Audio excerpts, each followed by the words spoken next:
Hey guys, Sasa here with another Highgrounds gameplay video. Today, I will be playing a Gamble army against Matriarch Zoo.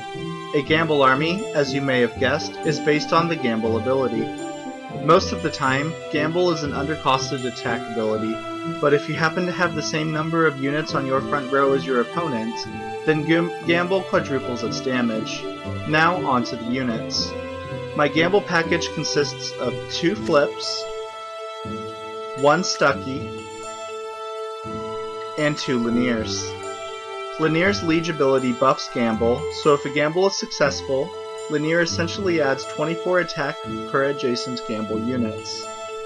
My economy is simple with only 2 Hardens and 2 Mays. For supports, I run 2 Morgarts, which stall against aggro and ramp into my Linears, 1 Apharius, since Gamble as a mechanic is inherently weak to wound effects, and 2 Ozzles to help land a surprise Gamble. My commander, aptly named Don't Guess Wrong, is an alternative win condition if I am having trouble landing a Gamble.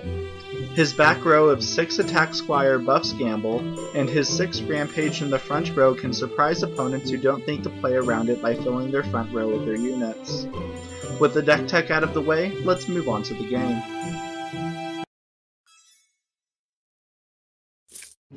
I have an awful opening hand, as the only thing I can play is Ozzle, which doesn't produce any gold.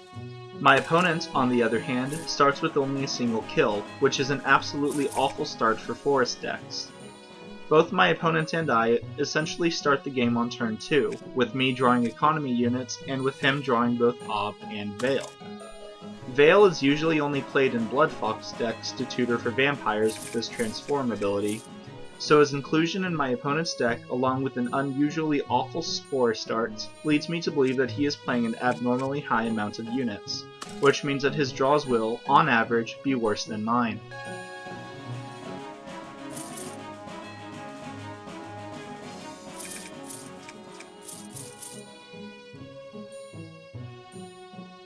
This next turn, I try to set up the last bit of economy needed to buy my late game units through Morgart and Flip. With Flip's Greed ability, which produces 3 gold but takes 4 gold away if my health drops below 8, I can't let the game go on too long. The longer a game lasts, and the more damage my city sustains, the worse my economy will be.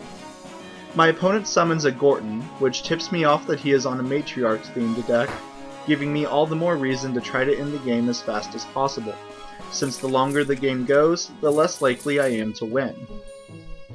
Since I haven't seen my opponent's Matriarch engine, I use one more turn gathering enough resources to try to buy both my commander and Linear in a single turn.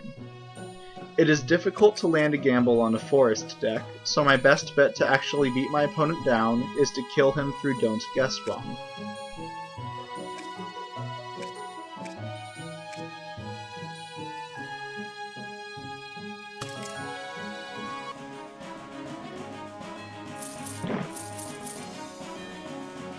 I managed to sneak a small amount of damage through with my Apharius. Then, during the combat step, my opponent reveals his Matriarch unit of choice, Linnea, and opts to Matriarch his Roke into Aethon, which subsequently snipes my back row.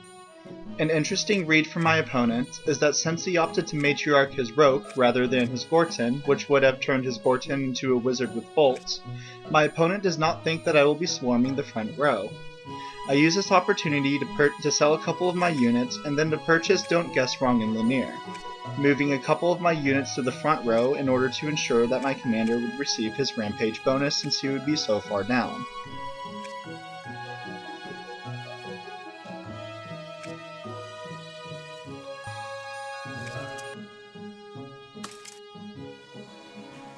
Just as I predicted, my opponent doesn't move any combat units onto the front row, allowing for my commander, buffed with Linear and with the Rampage bonus, to swing for 24 just by himself, dealing over half of my opponent's life and damage.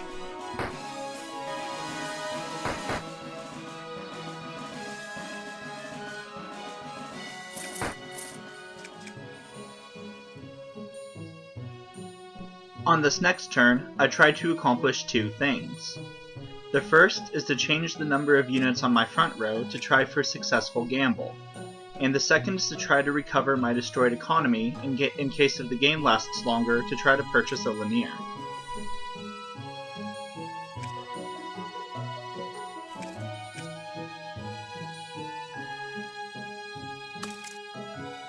I succeed in a gamble, and narrowly dodge a Blight's wound, which my opponent had to sell his Linnea and Gorton to purchase.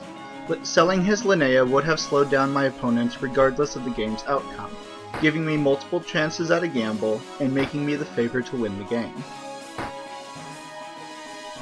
If you enjoyed this game and would like to play it for yourself, you may do so by following the link in the description. Highgrounds is a free-to-play browser game that is easy to get into due to its low learning curve and daily free units. I will do more of these gameplay videos in the future, so if you enjoyed the video, feel free to check out my channel. Until next time, have a good day.